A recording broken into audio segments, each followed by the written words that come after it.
Today, we're sharing everything you need to know before traveling to the incredible island nation of Sri Lanka.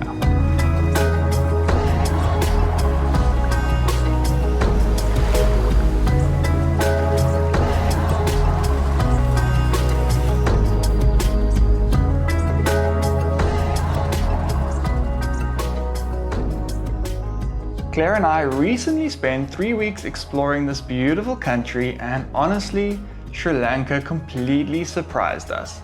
It's one of the most diverse destinations we've ever visited. Within just a few hours, you can go from tropical beaches to lush jungles to misty mountains to ancient cities filled with history. It's incredible. It's the kind of place where you can go on a safari in the morning, drink tea in the highlands by lunch, and watch the sunset over the ocean in the evening. And in this video, we're going to equip you with everything we've learned to make your trip as smooth and enjoyable as possible. We'll be covering everything from entry requirements and visas, how to get there, must-visit places, daily budgets, accommodation options, transport, what to pack, safety tips, and a lot more. First up, how to get to Sri Lanka. Sri Lanka is located just off the southern coast of India in South Asia, surrounded by the Indian Ocean. Most international travelers will fly into Bandaranaki International Airport just outside the capital city of Colombo, located here in the southwestern side of the island. There are direct flights from major hubs in the Middle East like Doha, Dubai, and Abu Dhabi, as well as connections from Europe, Asia, and Africa. From South Africa, you'll typically have a stopover. We've seen good routes with Emirates, Qatar Airways, and Etihad. One thing to note about flying to Sri Lanka is we found the tickets quite a bit higher than flying to other destinations. We always use Google Flights to compare routes and dates. It's still the best tool out there, also to save money. Once you land, it takes around 30 to 45 minutes to reach Colombo. There are taxi drivers at the airport, and you can also use the Pick Me app, which is like Uber, but we pre-arranged a driver through our travel agency India Someday, which just took all the stress out of it. Once in Sri Lanka, most people immediately start heading out to other parts of the country like Sigiriya, but we spent 2 nights in Colombo actually at a place called Athma House. It was such a good spot to start our trip and get situated and rested after our long travel day. Alright, next is visas. Most travelers will need a visa to enter Sri Lanka, but the process is super simple. You apply online through the ETA system, the Electronic Travel Authorization, and it usually gets approved within 20 to 48 hours. The link is on the screen now. The ETA allows 2 entries within 30 days, which is perfect if you're doing a quick little side trip, maybe to somewhere like the Maldives, and then you return back. You can extend your visa up to 180 days once you're in Sri Lanka, and the cost of the ETA is around 50 USD. Make sure your passport obviously has at least 6 months validity, and it's always good to have proof of onward travel and accommodation booked. Travel insurance is not required, but as we always tell you, we never travel without it, especially in a country where you might be doing things like safaris, hiking and surfing, or where there's even dengue fever and Lanka belly. Lanka belly. I made that up, by the way. Now for the currency and what it costs. Sri Lanka uses the Sri Lankan rupee, or the LKR, and cash is widely used, especially in the smaller towns, local restaurants, and then of course with our tuk-tuk drivers. However, most hotels, cafes, and big restaurants will accept Visa and MasterCard. ATMs are easy to find in cities and tourist areas. We had no issues withdrawing money using our cards at ATMs like HMB and Commercial Bank all over the country, and it worked just fine with our Visa and MasterCards. But make sure that ATM is attached to banks and not a standalone ATM, because it might be a little fishy. You can expect a fee of around $3, and you can't draw more than around 330 USD or 100,000 rupees per transaction. Sri Lanka is still very cash-based, especially for things like, as Rhett mentioned, tuk-tuks, small restaurants, local shops, and entrance fees. ATMs at Bandaranaki International Airport are safe and convenient if you want cash immediately on arrival. As a rough guide though, a local meal costs between $2 to $5. A nice restaurant meal like this one in Ella was $10 per person for a burger and coffee each. But on average, you can expect around 8 to 15 USD. Something to know is that on top of every bill, you will be paying 18% plus in VAT and another 10% service charge on top of that. So generally tipping isn't needed because it is baked into your bill, but always check for yourself. And if you want to tip extra, absolutely go for it. Now, a tuk-tuk ride is usually just a few dollars, like 15,000 rupees. Sri Lanka is generally very affordable, especially compared to Europe or even parts of Asia like Japan. And as compared to South Africa back home, they're pretty much the same, yeah. Alright, let's talk about the best time to visit. Sri Lanka is a bit tricky because it has two monsoon seasons affecting different parts of the island.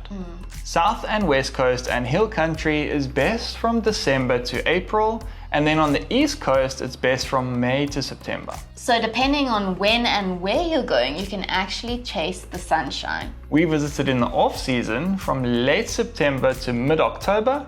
We had decent weather, although it was a bit cloudy in the interior in places like Sigiriya and Ella.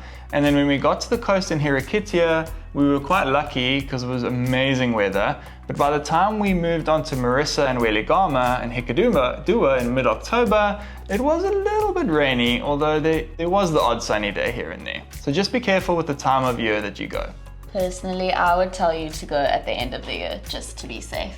Temperatures are warm year-round, usually between 25 and 30 degrees Celsius, the Fahrenheit over here. But it does get colder in the mountains around places like Ella and Nuwara Elia. Now for what to do, the best part.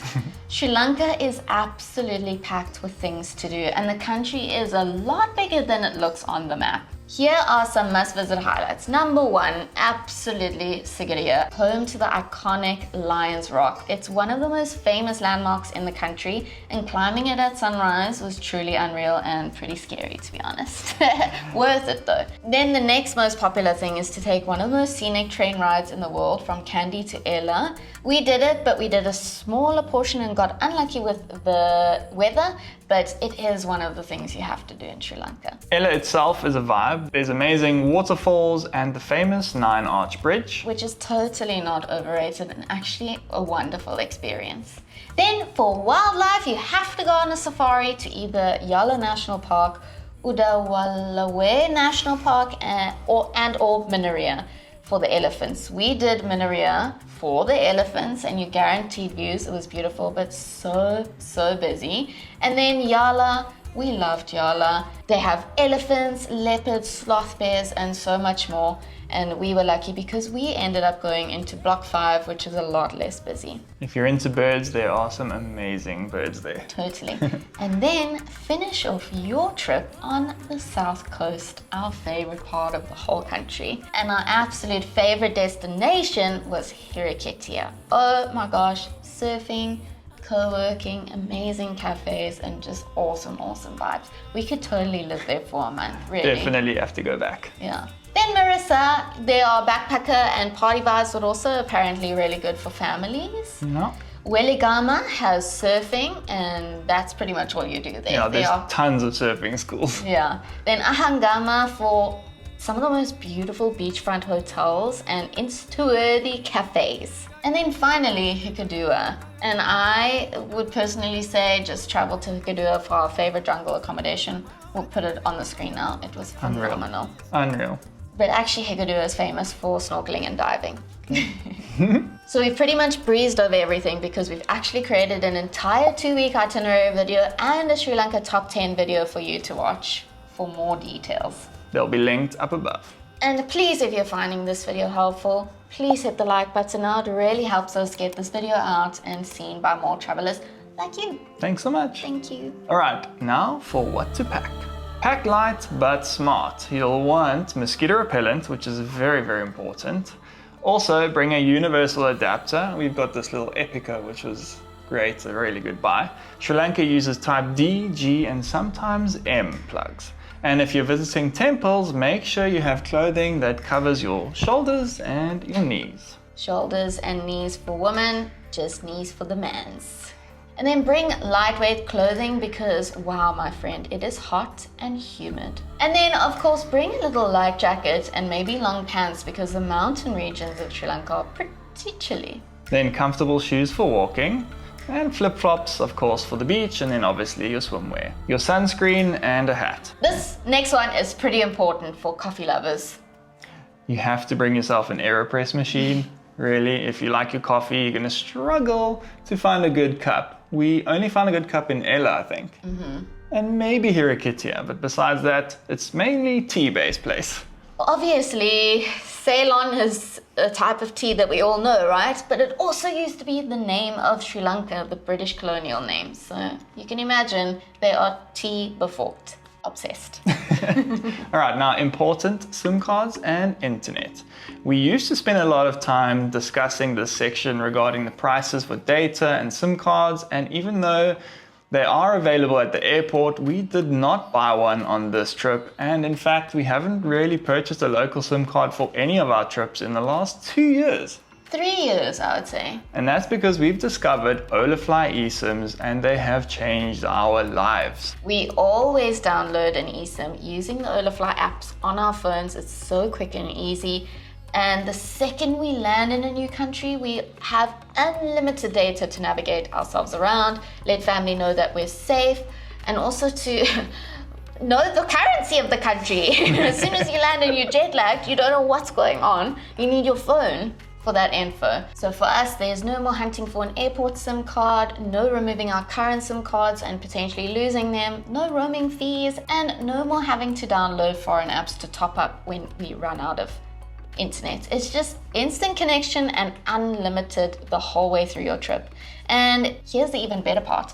Holafly now has monthly plans. So whether you're country hopping or island hopping, you get to have unlimited data in over 160 plus destinations worldwide. And they've just added something new called Always On, which gives you 1 gigabyte of backup data every 30 days, even after your plan ends. So it's perfect for emergencies, airport days, layovers, and when you unexpectedly need internet and you have run out of your plan and you forgot to purchase a new eSIM. We cannot recommend it enough. We used our Holafly eSIM so much in Sri Lanka, you have no idea. So scan the QR code on the screen now and use our code Ret and Claire for a discount at checkout. 5%. As for the Wi-Fi and internet in Sri Lanka, if you like to work remotely, we had pretty stable good Wi-Fi in Hirakitia and some of the other places along the south coast.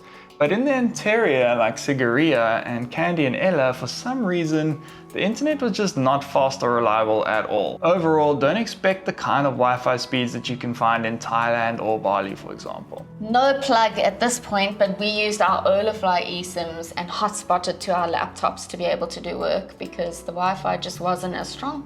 It's true. So how long should you go for? We'd recommend 7 to 10 days minimum to see the highlights. And then 2 weeks we would say is ideal. 3 weeks if you want to travel slower and really experience everything. A solid route we'd recommend that can be covered in 2 weeks is Colombo, Sigiriya, Kandy area, Ella, Yala for safari, and then the south coast. If you want to do the east coast, then we'd suggest Sigiriya, Trincomalee, Urugan Bay, Yala for safari, and then one stop in Weligama in the south coast on your way back to Colombo. Hope that makes sense. All right, now what about accommodation options? Oh, Sri Lanka has everything from budget hostels, guest houses to luxury villas. If you watch our itinerary video, we stayed in a bit of a mixture of places throughout our trip in Sri Lanka, but all of them were really, really lovely and relatively affordable in terms of value for money. You can use Booking.com and Airbnb, they both work great here. Sri Lanka has a really wide range of accommodation options, and where you stay will massively shape your experience. You can go from a $10 beach hut to full-on luxury jungle villas, which are over $1,000 a night. Boutique hotels give the best overall value though. This is honestly the sweet spot in Sri Lanka. Think small, stylish, locally owned properties with character, often in the nature, or a jungle tea plantation, or even at the beachfront. Athma House being one of them in Colombo. One of our favorite Absolutely accommodations ever! They can cost anywhere from $50 to $200 per night. Sri Lanka has something like over 200 1,000 kilometers of coastline or something like that. So there are lots of beachfront resorts that you can stay at as well. We stayed in Aurelia Villas in Weligama, but this one called Cape Weligama looked insane and we'd love to stay there one day. It was giving White Lotus. It's true. They can cost anywhere from $80 to $400 per night. Then you get luxury hotels and eco lodges for those wow experiences. Sri Lanka does luxury really well, and especially their nature-based stays.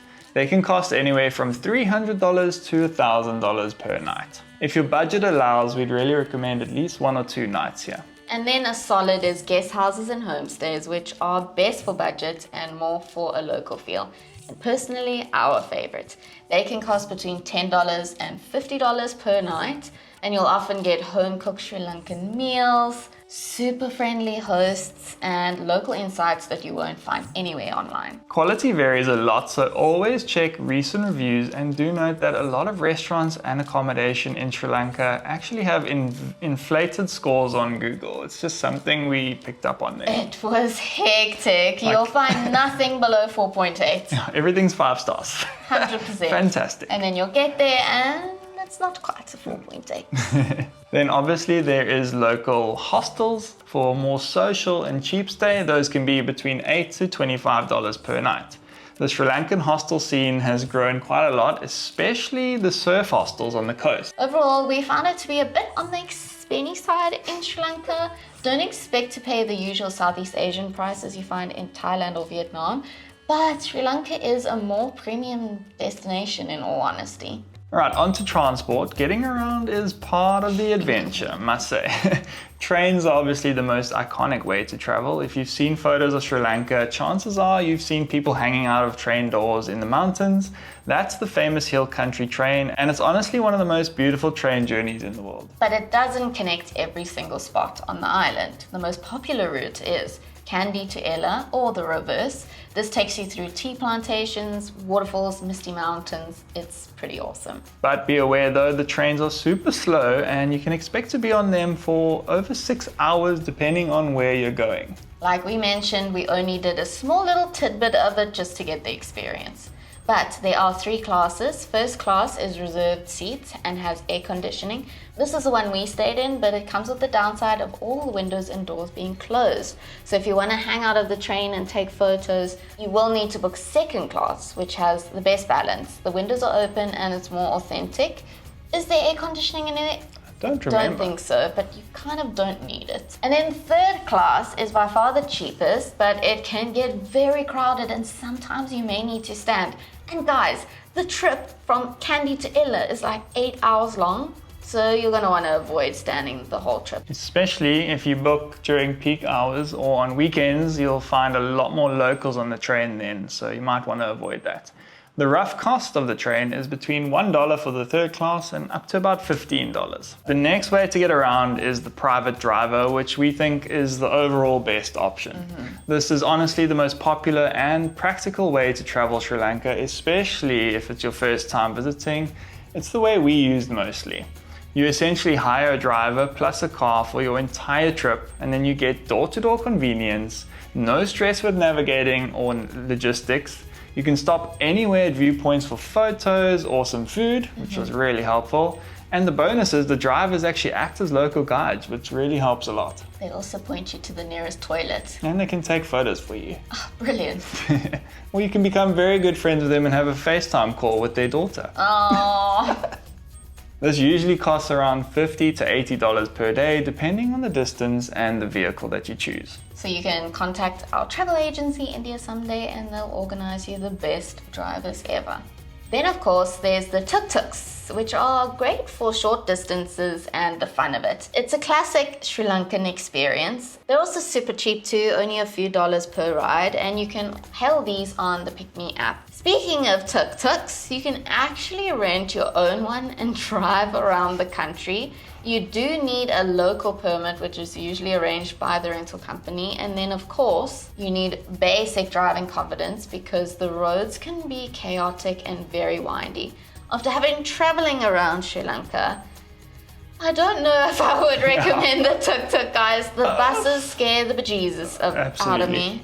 I don't know. I was feeling quite happy and chuffed in my air-conditioned car. Same. And we drove past a couple tuk-tuckers and I was like, sheesh, this guy's really concentrating. He looks kind of stressed. We spoke to a couple that rented a tuk-tuk and he said he was a bit traumatized. It was scary. And it's so slow. It takes 4 times the amount to get to a place. You have to be very careful. But it's an experience. It's a bucket list experience. Just proceed with caution. Yeah. It usually costs around $10 to $20 per day.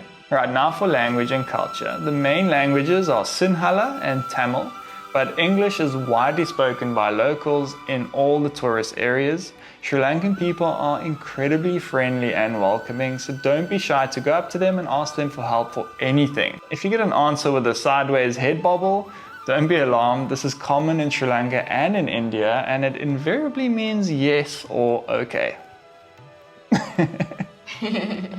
It's a deeply cultural country with strong Buddhist, Hindu, and Muslim traditions, so it's important to be respectful at the temples and dress appropriately.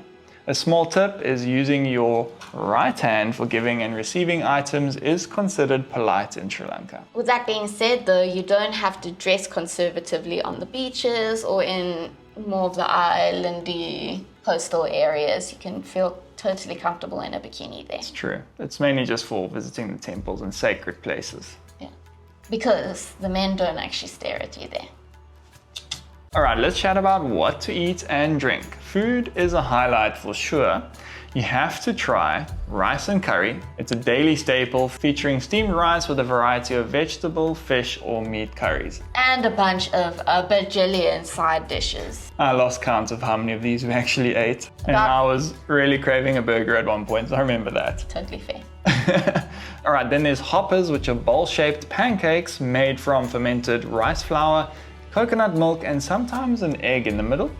Those are very common for breakfast. Yeah. Then there's kotu roti, which is, I think, the national dish, right? I think so. It's chopped flatbread, stir-fried with vegetables, egg or meat, and often with a curry gravy. Then, of course, there's fresh seafood on the coast and tropical fruits that you may not get back home, like jackfruits and dragon fruits. Fruit's absolute favorite, but you get these for breakfast. You'll get a big bowl of fruit every single morning for breakfast. Yeah, overall, it was quite a healthy country. Fruit, hoppers, and bread. Bread basket as well. Yeah, but don't worry, there are Western breakfast options. Most places will whip you up a scrambled egg if you ask for it. Totally. Right, and then drinks, of course. There's the famous Ceylon tea and king coconut straight from the shell. And then only drink bottled or filtered water. For alcohol, we tried Arak.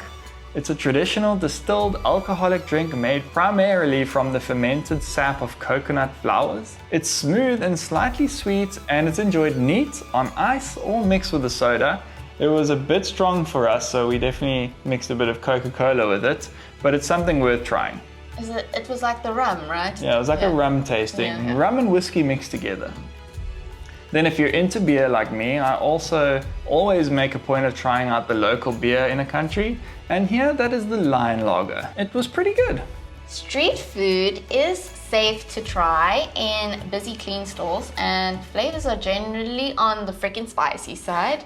We had quite a lot of street food in Colombo and we didn't get sick, but that was pretty much the only place we ate street food in. Yeah. All right, now for weather and natural disasters to be aware of. As we mentioned earlier, Sri Lanka has a tropical climate and it has 2 monsoon seasons. The southwest monsoon is from May to September, and then the northeast monsoon is from October to January. The country is prone to a lot of flooding and landslides, which literally happened right after we left last year. Yeah, it was insane. Yeah, it was very hectic. Cyclones are rare but possible in the north and east, mainly from October to December. And then of course, earthquakes and tsunamis are also rare, but the 2004 tsunami is a reminder to stay alert. And the point of contact on the island of Sri Lanka was actually in Hikkaduwa, where we stayed. So if you're super worried about that, maybe Hikkaduwa is not for you. Alright, quick info on safety and health. Sri Lanka felt very safe overall, hey? 100%. Obviously avoid isolated areas at night, as you would do with all places in the world, unfortunately. Then watch out for tourist scams in busy areas. Honestly, just be like a South African, which is suspicious of everyone, and you'll be absolutely fine. I hate it. But for overall safety, the country is so safe that I asked an expat lady on the beach to look after my stuff while I went in the water, and she looked at me like I was crazy, and she said, Sri Lanka is incredibly safe. You don't have to worry, and ask me to look after your stuff. So there you go. That's coming from a solo female traveler or expat that lives there. As for health, there are no compulsory vaccines, but hepatitis A, typhoid, and tetanus boosters are always a good idea. Malaria is not an issue according to the WHO, but dengue fever is, especially in the monsoon season. So just like in Bali, use repellents and sleep under mosquito nets if you can. And lastly, there's a few other things to note. Sri Lanka, and especially the Sigiriya area, has some of the most amazing nature all around you. From peacocks and monkeys to huge elephants roaming around. The birds and tranquility in this country is just next level. But be careful with some of the tour operators offering wildlife packages. You may find yourself on a village tour being pulled around by a traditional bullock cart.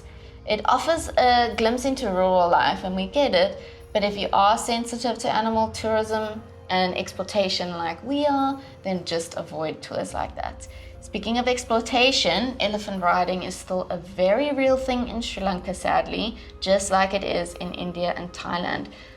Please, this is a huge no-no. We do not need to be riding elephants in this day and age. Please do not do it. Also, look out for these guys on the beach that try and feed and pull in some turtles so that tourists can touch them and take photos with them. That is also absolutely not okay. They even have signs on the beaches in Sri Lanka that is illegal and somebody can get fined for doing something like that. Yet they still do it. Anyway. Some of the national parks are not regulated very well either in terms of how many jeeps they allow in. And unlike parks here in South Africa, for example, the drivers that drive the safari vehicles are not very knowledgeable and trained in animal behavior. So the drivers in Sri Lanka, they only really have the goal in mind of getting you that photo and the experience that you want, but it always comes at the detriment of the animals. We didn't like to see hundreds of vehicles, not hundreds, but lots of vehicles and cars effectively blocking the walking paths of the elephants in Manaria, and it was just something to be aware of. Unfortunately, Manaria is known to have its crowds because it's so accessible, it's very close by. And Block 1 in Yala, also as busy and chaotic. But luckily, I think I mentioned it before, we did Block 5 with our Eco Treetops Jungle Lodge, and it was fantastic, far less crowds. Then Kandy City itself, I don't think it's really worth it. There's not really any fun things to do. Unless you are looking for a Hindu cultural experience, because it is home to the Temple of the Tooth, and that's very special in Hindu culture. Yeah. So if you're into that, you'll love Kandy, but besides that, you can just pretty much get on the train and push off. Or stay in the surrounding areas in a tea plantation and enjoy the relaxing views and the nature. That I can say is amazing. Mm-hmm. Sri Lanka is very much a developing place still, so be prepared to see a lot of construction or half-completed buildings, especially at the beach towns. We noticed this quite a lot in Hikkaduwa in particular, and it was a town that felt a little bit of, a weird vibe for us. There was a lot of trash, abandoned shops, and surprisingly, a lot of Russian influence in the area. Yes. Like all the signs were in Russian. Very interesting, like Nha Trang, Vietnam. Yeah. But that's everything that you may need to know before traveling to Sri Lanka. If you've got any questions, drop them in the comments. We'll be happy to reply. And if we missed anything that you think is important to know, please let everyone know in the comments below. And then again, if you found this video helpful and you haven't already, please give the video a like. It really helps us out, bro. Anyway. We'll see you in the next one. Bye. Thank you for watching. Safe travels. Sri Lanka's the best.